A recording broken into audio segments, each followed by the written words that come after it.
Good morning student.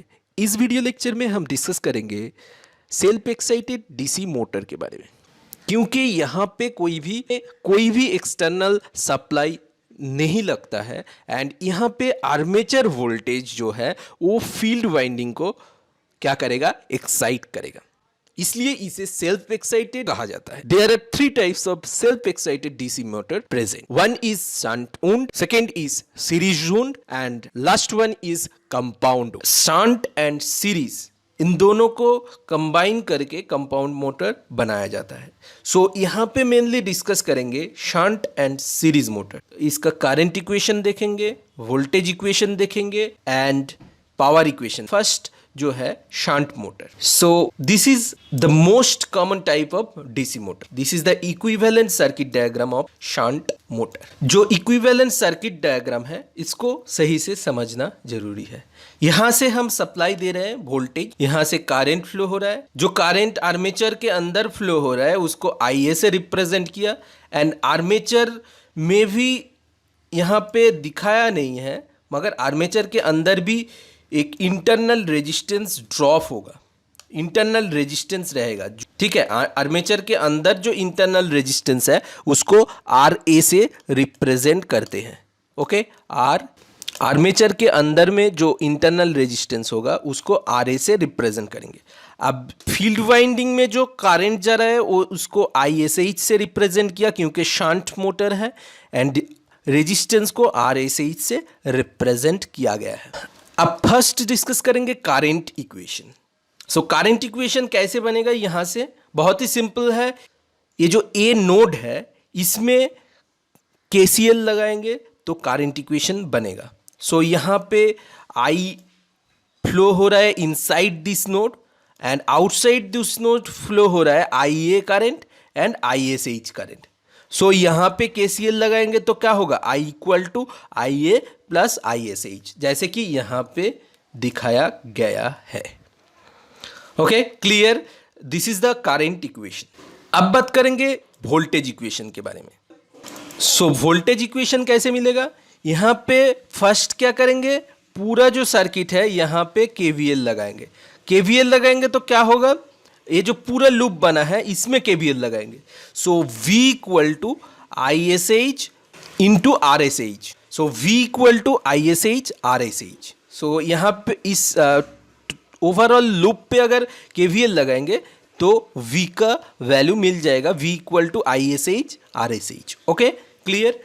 अब इस loop में अगर KVL लगाएंगे तो क्या बनेगा, इस लूप में अगर KVL लगाएंगे तो यहाँ पे V equal to IA RA, यहाँ पे जो आर्मेचर के अंदर जो रेजिस्टेंस है इंटरनल रेजिस्टेंस उसको RA से रिप्रेजेंट किया।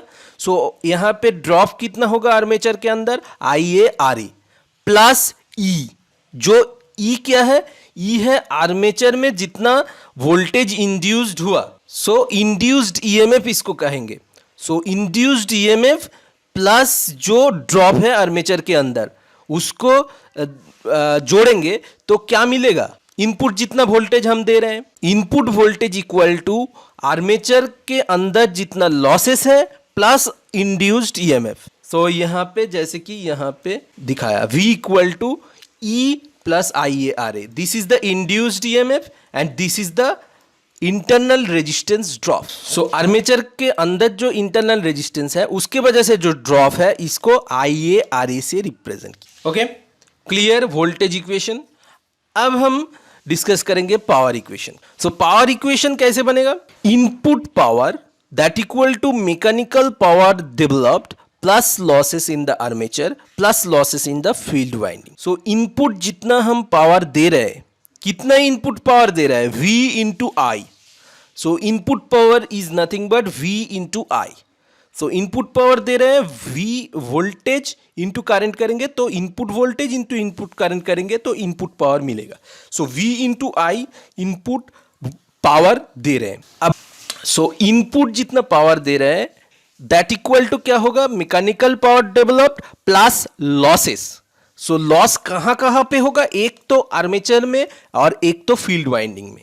सो आर्मेचर के अंदर जो लॉस हो रहा है उसको IA स्क्वायर RA बोल सकते हैं, क्योंकि रेजिस्टेंस आर्मेचर के इंटरनल रेजिस्टेंस आर ए से रिप्रेजेंट किया था। आर्मेचर के अंदर जो लॉस होगा I A square R A, and field winding में जो लॉस होगा उसको हम कैसे लिख सकते हैं, आई S H square into are S H. Mechanical power developed को पीएम से रिप्रेजेंट किया, आर्मेचर के अंदर जो लॉसेस है उसको आई ए स्क्वायर आर ए से रिप्रेजेंट किया, एंड फील्ड वाइंडिंग के अंदर जितना लॉसेस है उसको I S H square R S H से रिप्रेजेंट किया। ऑलरेडी मुझे यहाँ पे क्या मिला था, V equal to I S H R S H, so यहाँ पे पुट कर दिया I S H R S H के जगह पे V पुट कर दिया। अब इसमें पीएम को निकालने की कोशिश किया, that is mechanical power developed को निकालने की कोशिश किया। सो मैकेनिकल पावर डेवलप्ड को लेफ्ट हैंड साइड पे लाएंगे और बाकी जो इक्वेशन है उसको राइट हैंड साइड में रखेंगे। सो लेफ्ट हैंड साइड में पीएम है that equal to V into I minus V into I S H minus I A square R A हो जाएगा। सो यहां से हम क्या किए, V को कॉमन ले लिया। V को कॉमन लेंगे तो क्या होगा, V into I minus I S H minus I A square R A. So I minus I S H already इसका वैल्यू मिल गया था, कितना मिला था, I minus I S H करेंगे तो आई ए मिलेगा। सो यहां पे पुट कर देंगे आई माइनस आई ए से एच का वैल्यू आई ए पुट कर देंगे। पुट करने के बाद यहाँ पे आई ए पुट कर दिया, इसके बाद क्या करेंगे, आई ए को कॉमन ले लेंगे दोनों से। सो कॉमन लेंगे तो क्या होगा, that equal to V minus I A R A into I A. अब V minus I A R A is nothing but E, V minus I A R A is nothing but E। So यहाँ पे V minus I A R A के जगह पे E put किया। So mechanical power developed that equal to induced EMF into armature current. सो ये वाला equation कहां से मिला देखिए, so V equal to E plus I A R A, इस इक्वेशन को क्या करेंगे, आई ए से मल्टीप्लाई कर देंगे। सो आई ए से मल्टीप्लाई करेंगे तो V इंटू आई ए होगा that equal to E into I A plus I A square plus R A. So यहाँ से V into I A equal to P M plus I A square R A मिल जाएगा। So that is V into I A that is equal to क्या लिख सकते हैं, electrical power supply to the armature of the motor. Okay clear. So ऐसे हम shunt motor का current equation, voltage equation and power equation निकालेंगे, बहुत ही simple है। अब हम देखेंगे सीरीज मोटर का voltage, current and power equation कैसे निकालते हैं। बहुत ही सिंपल है, यहाँ पे सीरीज मोटर का सर्किट डायग्राम है उसको ड्रॉ कर लिया। सो सीरीज मोटर क्यों बोलते हैं इसको, क्योंकि आर्मेचर के साथ फील्ड वाइंडिंग जो है वो क्या है, सीरीज में कनेक्ट रहता है। सो सीरीज में कनेक्ट रहेगा तो सीरीज मोटर बोलेंगे, अगर पैरेलली कनेक्ट रहेगा तो उसको शंट मोटर बोलेंगे। सो यहाँ पे सीरीज में कनेक्टेड है, सो यहाँ पे केसीएल लगाएंगे, करंट इक्वेशन निकालने के लिए केसीएल लगाना पड़ेगा। सो यहाँ पे केसीएल लगाएंगे तो क्या मिलेगा, I equal to I A C equal to I A. I A C क्या है, फील्ड वाइंडिंग के अंदर जो सीरीज करंट फ्लो हो रहा है उसको हम आई ए सी से रिप्रेजेंट किया, एंड जो आर्मेचर करंट है वो आई ए से रिप्रेजेंट किया। अब वोल्टेज इक्वेशन कैसे निकालेंगे, यहाँ पे वोल्टेज इक्वेशन निकालना भी बहुत ही सिंपल है। यहाँ पे एक ही लूप है, इसमें क्या करेंगे, केवीएल अप्लाई करेंगे। जो वोल्टेज यहाँ पे V इक्वल टू होगा दैट आर्मेचर में इंड्यूस्ड ईएमएफ प्लस आर्मेचर में जो इंटरनल रेजिस्टेंस ड्रॉप है प्लस फील्ड वाइंडिंग में जितना ड्रॉप है, so that equal to input voltage, और we can say supply voltage. So supply voltage equal to क्या होगा, आर्मेचर में जितना ईएमएफ इंड्यूस्ड हुआ है प्लस आर्मेचर में जितना रेजिस्टेंस ड्रॉप है एंड जितना फील्ड वाइंडिंग में रेजिस्टेंस ड्रॉप है, इसको मिलाएंगे तो इनपुट जितना हम सप्लाई वोल्टेज दे रहा है वो इक्वल होगा। पावर कैसे निकालेंगे, पावर निकालने के लिए यहाँ पे V into I that is the input power is equal to V into I that equal to क्या होगा, आर्मेचर में जितना पावर इंड्यूस्ड हो रहा है, सो इसको कैसे रिप्रेजेंट करेंगे, E इंटू आई से, एंड जितना लॉसेस होगा सर्किट में, सो यहाँ पे फील्ड वाइंडिंग में जो लॉस है उसको आई स्क्वायर इंटू आर एसी से रिप्रेजेंट करेंगे एंड आर्मेचर के अंदर जो इंटरनल रेजिस्टेंस ड्रॉप होगा उसको आई स्क्वायर आर ए से रिप्रेजेंट किया।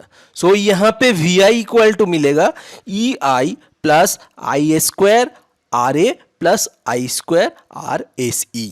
सो यहां पे इनपुट पावर क्या बोलेंगे, input power is equal to mechanical power develop that is PM plus I square R A plus I square R S E. So input power is equal to mechanical power developed plus losses in the armature plus losses in the field winding. So this is the losses in the armature and this is the losses in the field winding. So PM is equal to मिल जाएगा E into I. So यहाँ पे EI को left hand side में डालेंगे तो उसके साथ इसको कंपेयर, ये दोनों इक्वेशन को कंपेयर करेंगे तो PM मुझे मिल जाएगा PM equal to E into I. That's all about DC shunt motor and DC series motor. Thank you.